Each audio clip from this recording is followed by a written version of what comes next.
기도하겠습니다. 우리를 대신하여 십자가에서 죽으시고 고난과 또 그 고통에도 불구하고 하나님 아버지의 뜻인 영원 구원의 역사를 이루어주신 우리 주님의 은혜에 감사드립니다. 오늘도 그 은혜를 힘입어 우리가 생명과 또 삶을 이어가고 있습니다. 하나님 주신 이 축복된 삶에 감사하고 또 그 뜻 가운데 서 있는 우리 엎드린 교회 모두가 되기를 원하며 예수 그리스도의 이름으로 간절히 기도드립니다. 아멘. 하나님 말씀 보겠습니다. 신약성경 베드로전서 2장 20절로 21절입니다. 죄가 있어 매를 맞고 참으면 무슨 칭찬이 있으리요. 그러나 선을 행함으로 고난을 받고 참으면 이는 하나님 앞에 아름다우니라.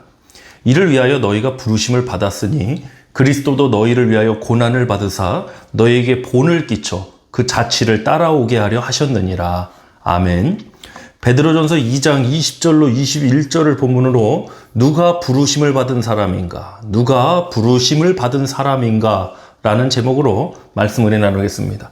하나님의 부르심을 받는 것을 이제 콜링, 소명이라고 부릅니다. 이 소명 콜링은 목회자로의 콜링만 있는 것이 아닙니다. 사실 우리 모든 크리스찬들이 하나님의 부르심을 받은 존재임을 믿습니다. 이것을 우리는 생명으로의 부르심이라고 말합니다. 이 생명으로의 부르심과 함께 또 각자의 사명으로의 부르심도 있습니다.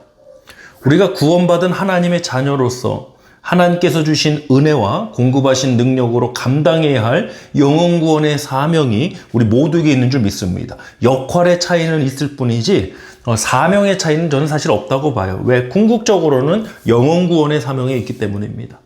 자, 그러면 누가 부르심을 받은 사람이냐?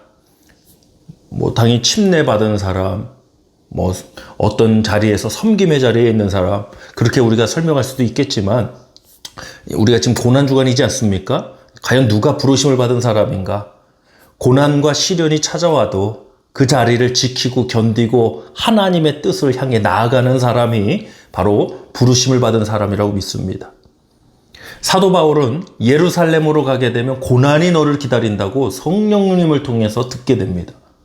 그럼 안 가야 정상인데 이렇게 말합니다. 사도행전 20장 23절로 24절에서 오직 성령이 각 성에서 내게 증언하여 결박과 환난이 나를 기다린다 하시나 내가 달려갈 길과 주 예수께 받은 사명 곧 하나님의 은혜에 복음을 증언하는 일을 마치려 하면은 나의 생명조차 조금도 귀한 것으로 여기지 아니하노라. 아멘. 여러분, 누가 부르심을 받은 사람일까요? 고난 피해 도망 다니는 사람인가요? 아닙니다, 여러분.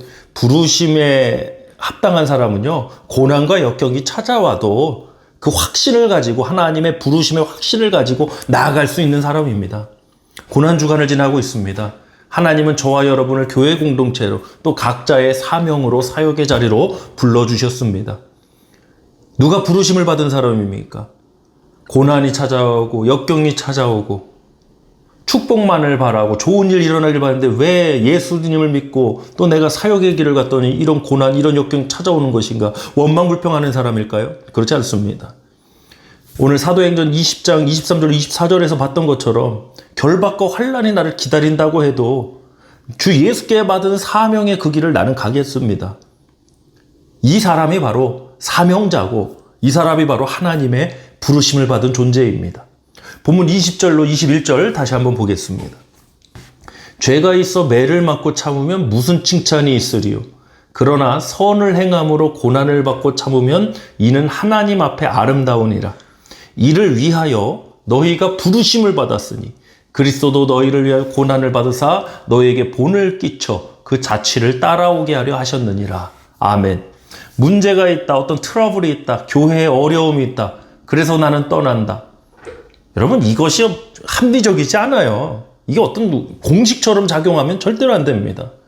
때로는 물론 하나님이 움직이게 하실 때가 있죠. 그러나 하나님의 말씀에 의해서 움직이는 거지 단순히 어려움이 있다, 고난이 있다, 문제가 있다, 트러블이 있다? 그럼 나는 떠난다?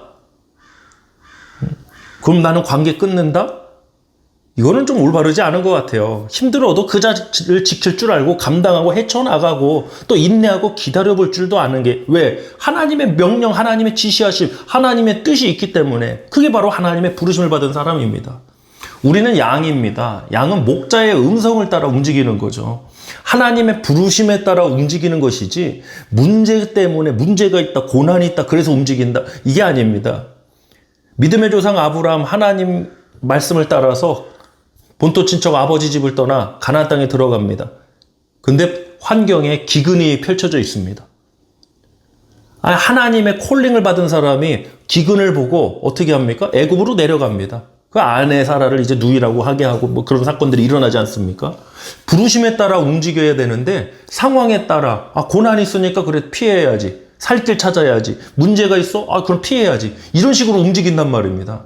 여러분 함부로 움직이면 안 됩니다. 하나님의 부르심에 따라 움직이는 오늘 저와 여러분의 이 하루가 되기를, 또 우리 이 고난주간, 또 우리 신앙의 여정이 되기를 축복합니다. 때로는 힘들어도 버티고 견디고 감당하고 또 기도하며 나아가야 할 때도 있는 것입니다. 요즘은 이런 신앙의 모습, 이걸 신앙의 야성이라고 표현하고 싶은데요. 신앙의 이런 야성적인 모습들이 점점 희미해져 가고 사라져가고 있는 것 같습니다. 누가 부르심을 받은 사람입니까? 힘들어도 때로는 역경과 고난, 환난의 날을 기다린다고 해도 하나님께서 주신 사명이 있다면, 하나님께서 내게 주신 말씀이 있다면 그 자리를 지키고 또 그 자리를 향해 갈 수 있는 것이 바로 부르심을 받은 사람입니다. 예수님께서는 십자가 고난의 죽으심을 미리 아셨습니다. 그럼에도 불구하고 하나님 아버지께 겟세마네 동산 기도하시죠? 기도하시고 그 길을 향해 나아가십니다. 누가 부르심을 받은 사람인가요? 누가 과연 예수님의 그 자취를 따라가고 있는 주님의 제자입니까? 오늘 저와 여러분의 신앙과 생활이 바로 부르심을 받은 자의 합당한 생활이기를 축복합니다. 기도하겠습니다. 하나님 아버지 감사합니다. 하나님 아버지의 부르심을 따라 교회가 되었습니다. 성도가 되었습니다. 또 사명으로의 부르심이 있습니다. 아버지, 때로는 역경과 고난이 있습니다. 그러나 역경, 고난, 상황, 환경에 의해 우리 움직이는 자가 아닙니다. 하나님의 말씀 따라 움직입니다. 하나님의 부르심에 따라 움직이는 사명의 길을 가고 있습니다. 힘들 때 주님 붙들어 주시고 또 함께 기도할 수 있는 동역자 만나게 해주시고 또 협력하는 손길도 있게 해주시고 또 때로는 고난과 역경의 파도 앞에도 묵묵히 항해할 수 있는 담대한 믿음과 은혜도 허락하여 주시옵소서. 오늘 그 복된 하루가 펼쳐질 줄 믿사옵고 살아계신 우리 주 예수 그리스도의 이름으로 간절히 기도하옵나이다. 아멘.